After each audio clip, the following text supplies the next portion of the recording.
Egg బిర్యానీని simple గా ఎలా తయారు చేసుకోవచ్చో చూపించబోతున్నానండి.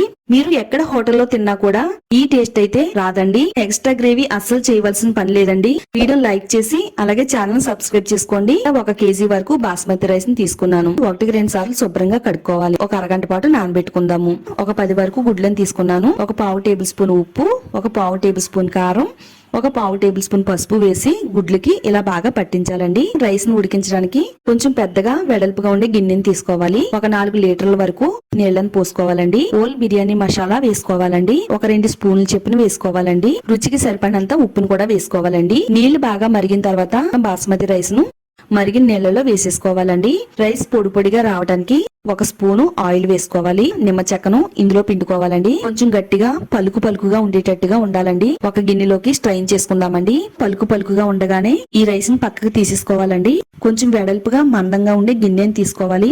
4 టేబుల్ స్పూన్ల వరకు ఆయిల్ వేసుకోవాలి. ఆయిల్ లో ఒక్కొక్కటిగా వేసుకోవాలండి. గుడ్లన్నీ కూడా గోల్డెన్ షేడ్ వచ్చే వరకు వేయించాలి. ఈ గుడ్లన్నిటిని కూడా ఒక గిన్నెలోకి తీసుకుని పక్కన పెట్టుకుందాము. 1 స్పూను నెయ్యి వేసుకోవాలి. 1/2 టేబుల్ స్పూన్ లవంగాలు, చెక్క, అనాస పువ్వు, బిర్యానీ ఆకులు వేసుకోవాలండి. 1 స్పూన్ జీలకర్ర కూడా వేసుకుని ఆయిల్లో వేయించేసుకోవాలి. 1 కప్పు వరకు సన్నగా పొడవుగా కట్ చేసి పెట్టుకున్న ఉల్లిపాయ ముక్కలు వేసి వేయించాలి. ఈ ఉల్లిపాయలు వేగిన తర్వాత 1 స్పూను అల్లం వెల్లుల్లి పేస్ట్ వేసుకోవాలి. పచ్చిమిరపకాయల పేస్ట్ ని కూడా వేసుకోవాలి. పచ్చితనం పోయేంత వరకు వేయించాలి. మీడియం సైజ్ లో ఉండే 2 టమాటాలను తీసుకుని మెత్తగా గ్రైండ్ అయిన తర్వాత ఈ టమాటా పేస్ట్ ని ఆయిల్లో వేసి వేయించాలి. ఇందులోనే 1/2 టేబుల్ స్పూన్ 3 స్పూన్ల వరకు కారం వేయాలండి. ఈ కారాన్ని, పసుపుని మొత్తం అన్నిటిని కూడా 1 నిమిషం పాటు వేయించాలండి.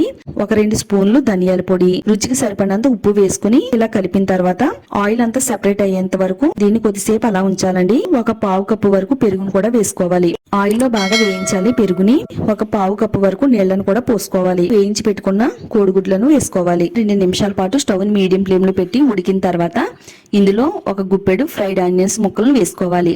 తర్వాత 1 స్పూను గరం మసాలా పొడి వేసుకోవాలి. కొద్దిగా యాలకుల పొడిని కూడా వేసుకోవాలండి. కొద్దిగా కొత్తిమీర, పుదీనా తరుగును కూడా వేసేసుకుని ఇలా దగ్గరగా ఉడికిన తర్వాత మొత్తం గుడ్లన్నిటిని కూడా తీసేసి కొద్దిగా గ్రేవీ మాత్రమే ఉంచండి. ముందుగా ఉడికించి పెట్టుకున్న బాస్మతి రైస్ ని ఇందులో సగం వరకు వేయాలండి. ఇలా గుడ్లని, గ్రేవీని ఒక లేయర్ లాగా స్ప్రెడ్ చేసుకోవాలి. మిగిలిన రైస్ ని దీనిపైన వేసుకోవాలి. కొత్తిమీర, పుదీనా తరుగును కూడా, ఫ్రైడ్ ఆనియన్స్ 1 గుప్పెడు వేసుకోవాలండి. ఫుడ్ కలర్ కూడా వేసుకోవాలండి. 1/4 కప్పు వరకు నీళ్లను కూడా దీనిపైన వేసుకోవాలండి. స్టవ్ లో ఫ్లేమ్ లో పెట్టుకుని 20 నిమిషాల పాటు దమ్ చేసుకోవాలి. గ్రేవీ కూడా కరెక్ట్ గా సరిపోయిందండి.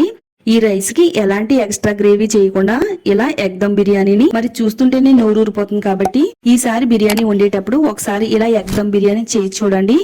టేస్ట్ సూపర్ ఉంటుంది.